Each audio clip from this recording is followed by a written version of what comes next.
Well, last week we featured a great interview with Bill O'Reilly, and we covered the post-Mueller report craziness on Capitol Hill. Now, in the second part of that interview, Bill and I delve into the great history deficit that's facing millennials and how it's helping turn our country in a shocking direction to socialism. Bill, it's been said that journalism is the first draft of history. But you have probably, in this current generation, done more to bring historical stories, the history from across the world to the masses of America than anybody ever through the Killing series of books. Millions of people have read, and they've learned about World War II, and they've learned about our presidents, and they've learned about a host of things. I've always said, just I hope you never come up with a book, Killing Huckabee. But until you do, these have been phenomenal books, but it's brought a level of history to the masses. But kids today in school, they're not getting history. They don't know what the United States is all about. Thus, we have an Alexandria Ocasio-Cortez. I'm worried about that. It is worrisome because the kids, number one, are not interested. I used to teach high school history. Yeah. I don't know whether you knew that. I knew that, yeah. And I would have to stand on my head. But once I got them hooked, started to tell the personal stories about George Washington and Abraham Lincoln, what they were really like as people and what they went through and how they suffered, man, they just have to pay attention, all right? And so the Killing series, most successful nonfiction book series in history, all right? 17 million copies in print. We've done, I think, that very good work, but still, with the machines, the devices, the smartphones, the kids are just looking down all the time. Their necks are cricked. They can't even look up. And you ask them, all right, socialism. They don't know what socialism is. Yeah. You know, I wrote my book that's out now is Killing the SS, the hunt for the worst war criminals in history. If you go out on the street and you go, what about those SS guys in Germany? Don't know. They don't know. Don't know. And you're going, you know, that kind of evil, if you're not aware that it happened 50 years ago, well, 75 years ago, and it could happen again. Yeah. You need to be aware of these things. So it is, I think you're absolutely right. It's very concerning that we live in a politically correct era where history now has to be filtered into this little homogeneous blender and comes out and the kids are like, you know, tell the truth. American history is unbelievably fascinating. I think so, but a lot of people don't seem to.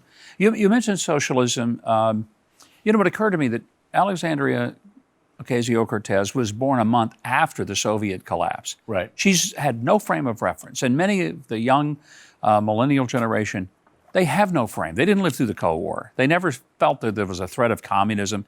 To them, socialism is a feel-good club, and they think of it as Scandinavia, which it is not.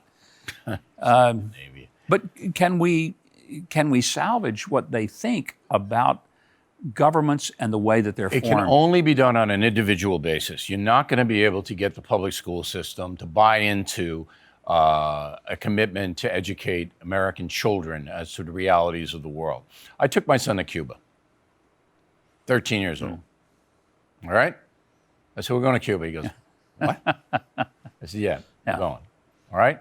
I plunked him down in Cuba for 4 or 5 days. I didn't say anything. We had a guide, walk around, take a look. I'll tell you, he could see it in his own eyes. So you want to live here? Nice climate, all right? Nice beach. You want to live here? He's like this. He goes, who are those guys, Dad? I said, they're the secret police. They're following us because they know who I am. We had 2 goons on us all over Havana. You know, they had the big shirts down covering the guns. And I said, yeah, they're going to follow us all around. Are they going to hurt us? I said, no.